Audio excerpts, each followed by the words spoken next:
Railways کی requirement بھی اس میں الحمدللہ پوری ہو گئی ہے. اس کی تفصیلات آپ لینا چاہیں تو آپ کو مل جائیں گی. ہر طرح کی تفصیل دستیاب ہے. کیا تھا اور اب کیا ہے وہ میں اپنے منہ سے نہیں آپ کو سناؤں گا.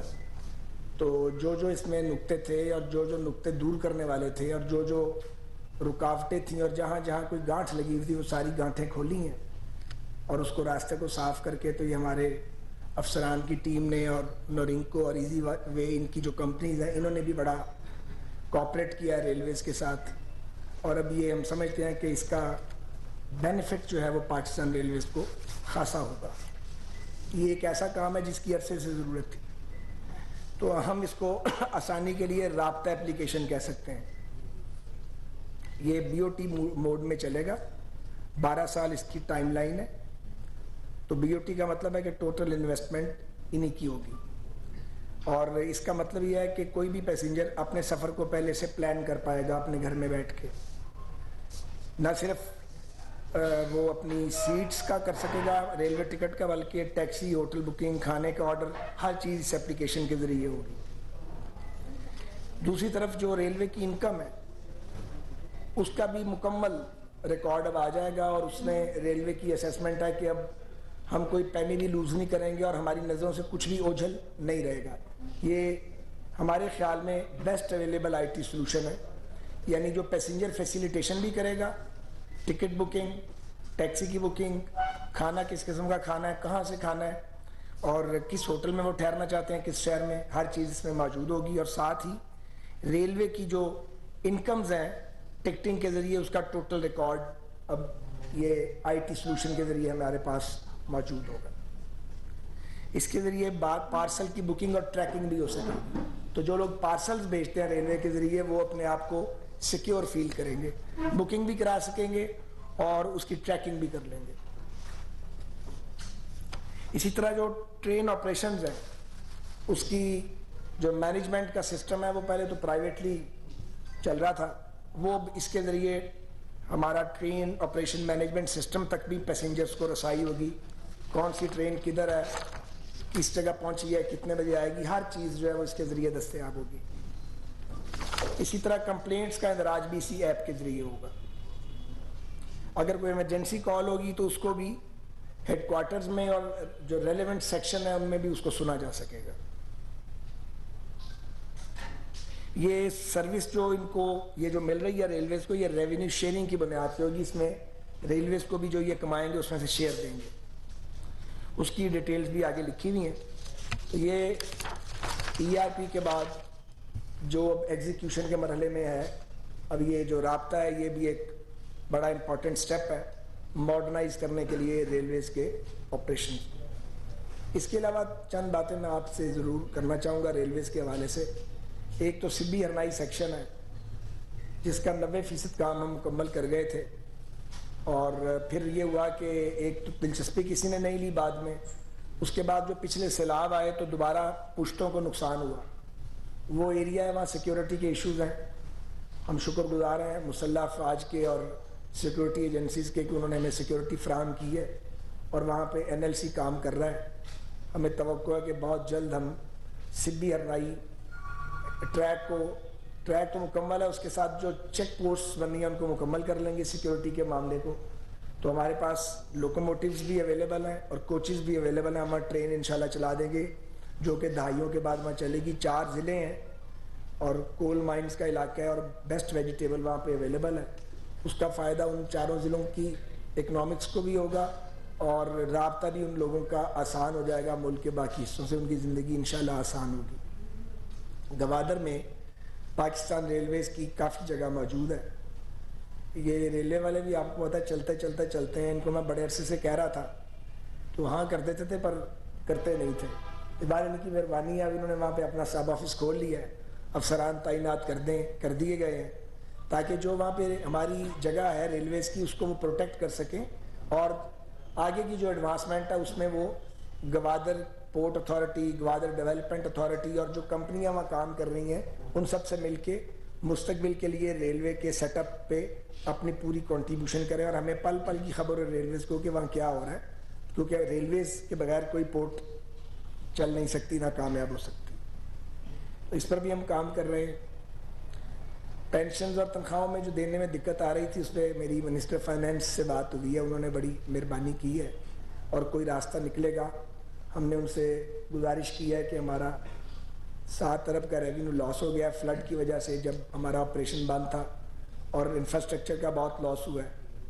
تو ہمیں توقع ہے کہ کچھ نہ کچھ ہمیں مرحلہ وار یا قسطوں میں صحیح لیکن ملے گا, اس سے آسانی پیدا ہو جائے گی. جو ڈیلے آ رہا ہے ان میں اپنا سیلریز کے اندر, اس ڈیلے کو ہم چاہتے ہیں کہ کسی طرح ختم ہو یا کم از کم منیمائز ہو جائے, تاکہ کچھ ہمارے جو ساتھی کام کرتے ہیں محنت کش, ان کی زندگی آسان ہو. اس کے لیے ہم لگے ہوئے ہیں. بات ہم کم کرتے ہیں لیکن ہم ایفرٹ اپنی مسلسل کرتے رہتے ہیں تاکہ کام بن جائے.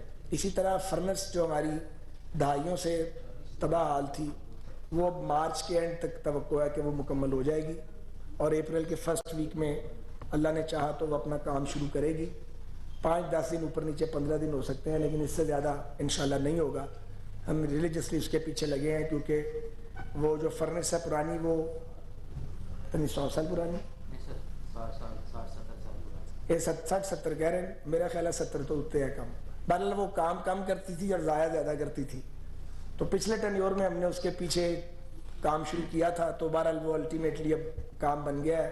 اب وہ تکمیل کے آخری مراحل میں ہے.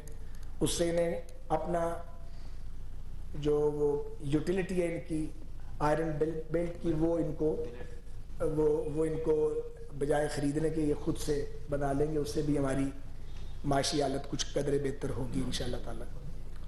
جہاں تک پاکستان ریلویز کی شاپس کا تعلق ہے, اس کا ٹینڈر ہونے لگا تھا, اس پہ ہم نے ابھی تھوڑا ہولڈ کیا ہے. ہم اس کی پالیسی بنا رہے ہیں, ایک شفاف پالیسی ایسی جس میں کوئی کارٹل نہ بنے اور لوگوں کا روزگار بھی چلے, کیونکہ بطور ایک اسٹیٹ اونڈ کمپنی کے جہاں ریونیو کمانا ہے وہاں ہم نے روزگار کے مواقع بھی لوگوں کو فراہم کرنے ہیں. سو اتنا زیادہ پریمیم بھی نہیں ہونا چاہیے کہ لوگ وہ پریمیم پے نہ کر سکیں, اور اتنا کم بھی نہ ہو کہ ریلوے کو کچھ نہ ملے. تو اس پہ ہم نے 2 ریڈنگز مکمل کی ہیں. اب اس میڈیا ٹاک کے بعد ہم پھر اس پہ بیٹھیں گے. اس کے علاوہ اب ہم ایویلیویٹ کر رہے ہیں ٹرینز کو. ایک گرین لائن چل گئی بس ٹھیک ہے, چل گئی, لیکن ایک گرین لائن سے کام نہیں بنتا. تو ہر ٹرین کو اپ گریڈ ہونا چاہیے. اس بار فائنینشیل پرابلم بہت ہے, ورنہ میرا اپنا خیال تھا کہ ریلوے سال میں 4-5 ٹرینز کو اپ گریڈ کرنے کی صلاحیت رکھتا تھا. میرا اندازہ تھا پچھلے ٹینیور میں کہ اگلے 3-4 سال میں ساری ٹرینز کی حالت بدل جائے گی, اور اگلا سٹیپ تھا کہ جو اے سی سٹینڈرڈ ہے اس کو اکانومی ڈکلیئر کرنا. لیکن وہ تو خواب ہی رہ گئے اور سارا کام ہی خراب ہو گیا. تو دوبارہ شروع کیا یہ, اور اب ہم ٹرینز کو ایویلیویٹ کر رہے ہیں. یہ بھی دیکھ رہے ہیں کہ جو آؤٹ سورس کی گئی ہیں ٹرین, وہ بینچ مارک جو بنا تھا وہ شفاف تھا یا اس کے اندر کوئی گڑبڑ تھی. تو 1-2 جگہ ہمیں گڑبڑ لگی ہے, تو پھر وہ ٹرین میں نے نام نہیں لینا, وہ چل نہیں رہی. وہ چلنی تبھی ہے جب ریلوے کو اس میں سے کچھ ملے گا, کیونکہ یہ نہیں ہو سکتا کہ ہم کانٹریکٹرز کے خرچے بھی ریلوے اٹھائیں, یہ ہمارے بس کا روگ نہیں ہے. اس لیے ریلوے کا انٹرسٹ اور مسافروں کا انٹرسٹ جو ہے یہ سپریم ہے. اس کے بعد اگر کوئی کچھ کماتا ہے تو بالکل کمائے, اس کا حق ہے. ML1 پہ میں آپ کو تھوڑا بتا رہا ہوں, تھوڑا اس لیے بتا رہا ہوں کہ تھوڑا ہم آگے بڑھ رہے ہیں اس کے اوپر. ML1 پہ جو ہے وہ ریلوے کی سوچ میں کافی بدلاؤ آیا حالات دیکھ کے. میں نے مرکزی حکومت کو بھی اس بارے میں ابھی آگاہ کیا ہے. اس پہ جو ہمارا یونٹ ہے اس مقصد کے لیے وہ کام کر رہا ہے. ہمارا خیال ہے کہ ہمیں اس کی کاسٹ کٹنگ کرنی چاہیے. پاکستان شاید اتنا بڑا لون افورڈ نہ کرے, تو ہم ان خطوط پہ بھی اپنی ان ہاؤس تیاری کر رہے ہیں کہ کیسے کاسٹ کٹنگ ہو. ہمارا خیال ہے کہ یہ جو $9.8 بلین اگر اس کو اسی طرح جانے دیا تو یہ 11-12 پہ چلا جائے گا. تو تجھے روٹی پوری نہیں ہو رہی یہاں پہ, تنخواہیں دینے کے پیسے پورے نہیں ہوتے, اتنا بڑا لون لے کے واپس کیسے کریں گے؟ اور ML1 کو ٹھیک کیے بغیر آپ کا گزارا بھی نہیں ہے. نہ ٹھیک کیا تو یہ تو 2-4 سال بعد کام بند ہو جائے گا, تو پھر مڈ وے نکالنا پڑے گا. تو ہمارا یہ خیال ہے کہ ہم ٹریک کو اور امبینکمنٹ کو 160 کے لیے بنائیں,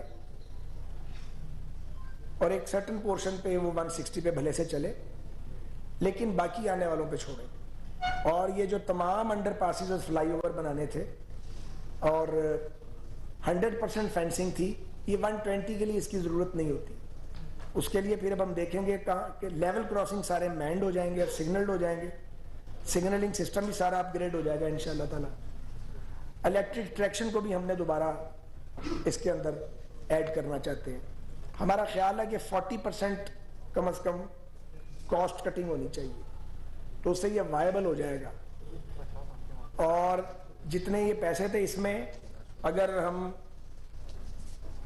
وہ complete track rehabilitation CTR plus, یہ نئی ٹرم ہے, تو اگر ہم اس طرح کا کوئی کام کر جائیں تو ہماری جتنا یہ اماؤنٹ بن رہی ہے اس میں 3 لائنیں بن سکتی ہیں $10-12 بلین میں 1, 2, 3. تو ہمارا خیال ہے کہ ہم ابھی مہنگی شاپنگ کرنے کے قابل نہیں ہیں, تو ہمیں ریئلسٹک ہونا چاہیے اور کوئی ایسا کام نہیں کرنا چاہیے کہ ہمارے بعد آنے والے 10 سال بعد, 20 سال بعد, 30 سال بعد وہ بھگتے ہیں اور وہ کہیں یار یہ کیا کر گئے تھے. تو میں بہت سنجیدگی سے آپ سے یہ گزارش کروں, میں نے منسٹر فائنینس کو بھی اس پہ بتایا, میں نے منسٹر PND چونکہ ان کی اسٹیک ہے CPEC میں وہ لیڈ کرتے ہیں, ان کو بھی بتایا ہے. ابھی اس پہ ہمارا یونٹ بھی کام کر رہا ہے, اور انجم صاحب آپ کو پتہ ہے یہ بڑے برین ہیں, بڑے سول انجینئر ہیں ریلوے کے, 1-2 ہی اذان ہیں پاکستان میں اس سطح کے. تو یہ چونکہ ہمارے بورڈ آف جو ریلوے کا بورڈ آف وہ ہے, ریلوے بورڈ ہے, اس کے ممبر ہیں, تو ممبر ریلوے بورڈ کے طور پہ والنٹیرلی ایک آنا لیے بغیر یہ ہماری دن رات مدد کر رہے ہیں. ایسے لوگ بھی موجود ہیں, خیر سے ان کو بھی اندر کرنا چاہتے تھے, پتہ نا آپ کو, ان کو بھی جیل میں ڈالنا چاہتے تھے, شرم نہیں آئی ان کو, جنہیں پرائڈ آف پرفارمنس ملنا چاہیے تھا انہیں جیلوں میں ڈال رہے تھے.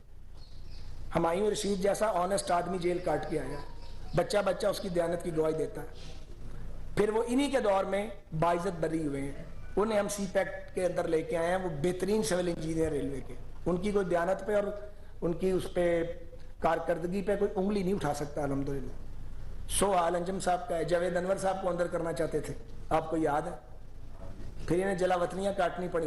آپ اندازہ لگائیں ایک آدمی تنخواہ میں ساری زندگی گزارے, 20 دن بعد اس کی تنخواہ ختم ہو جاتی ہے, بہترین کام کرے, اس کے بعد آپ نیب کے بعد اس پہ بٹھا دو اس کو بینچ پہ, اور جو اس نے زندگی میں کوئی جمع پونجی ہے اس کو سب کو فریز کر دو. یہ ہوا یہاں پہ. پھر بھی یہ ریلوے کے افسر ہیں جن کی ہمت ہے, جو یہ پھر لگ گئے ہیں دوبارہ پاگلوں کی طرح کام کرنا شروع کر دیا. ورنہ جو ان کے ساتھیوں کے ساتھ ہوا ہے تو یہ تو کہیں بھائی ہم نے کام نہیں کرنا, فائل سائن ہی نہیں کرنی, میں کیا کر لوں گا. لیکن کوئی پیار سے, کوئی منت سے, کوئی ترلے سے, کوئی موٹیویشن سے سب پھر چل پڑے ہیں دوبارہ. پہلے تو اپنے آپ کو موٹیویٹ کرنا پڑا, سٹارٹ کرنا پڑا, اسے بھی ٹائم لگا دوبارہ. تو اینی ویز اب یہ ہم ML1 پہ 12-15 دن تک فارم اپ ہو جائیں گے, اور پھر ہم پرائم منسٹر صاحب کو, منسٹر فائنینس کو, اور منسٹر PND کو PND میں بھی سب کو بریف کریں گے, اور اگر اس کی پھر ہمیں اجازت ملی پھر ہم چائنیز سائڈ سے بات کریں گے.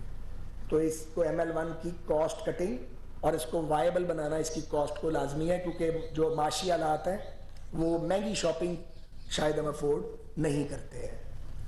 اب اس کو کوئی جو مرضی نام دیتا رہے, لیکن ہمیں اس کی کوئی پرواہ نہیں ہے. ہم نے کام وہی کرنا جو ریاست کے انٹرسٹ میں اور ہمارے ادارے کے انٹرسٹ کے اندر ہے. تو اس پہ بھی ہم لگے ہوئے ہیں جی, اس پہ بھی کام کر رہے ہیں. میں نے آپ کو کافی باتیں بتائی ہیں. میرا خیال ہے اب میں آپ کو موقع دیتا ہوں کہ آپ کوئی سوال جو آپ کریں. تو جے سیاسی نہ کرو تو تاری مہربانی ہے. ریلوے کا تو جے سیاسی کیتا تو پھر ریلوے پیچھے رہ جائے گی, تو سیاست شروع ہو جائے گی. اگے جناب مالک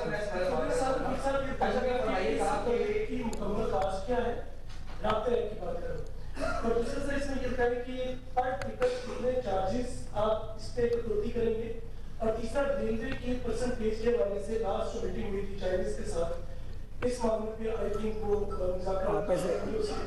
تو آپ ریلوے اس میں کتنی جو ہے وہ پرسنٹیج, آپ کو بتا دیتا ہوں یار, وہ چھپانے والی کون سی بات ہے. جس وجہ سے ڈیلے ہوا تھا, ہم یہ چاہتے تھے کہ جو ہمارے لوکوموٹیوز ہیں ان پہ بھی ٹریکر لگیں, یہی چاہتے تھے نا.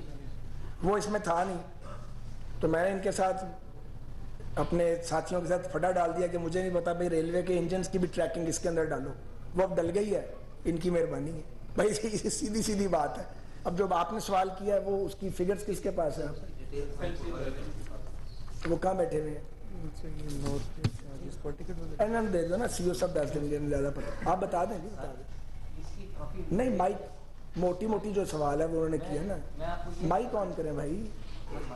میں آپ کو تھوڑے سے ایکسپلین کر دوں کہ اس کے اندر مختلف ٹریک کے اوپر ٹکٹ سیلز کے اوپر جو ہماری ٹکٹ سیلز ہوں گی, پیسنجر جو ہمارے سالانہ ٹریول کریں گے اس سے سلیبس موجود ہیں ہمیں, اور اس کے اندر ریونیو شیئرنگ بھی ہے. اگر ہم تقریباً 3.5 ملین 35 ملین ہم پیسنجرس کو لے کے پورا ٹریول کروائیں گے اپنے سسٹم کے اندر. وزیر ریلوے خواجہ سعد رفیق لاہور میں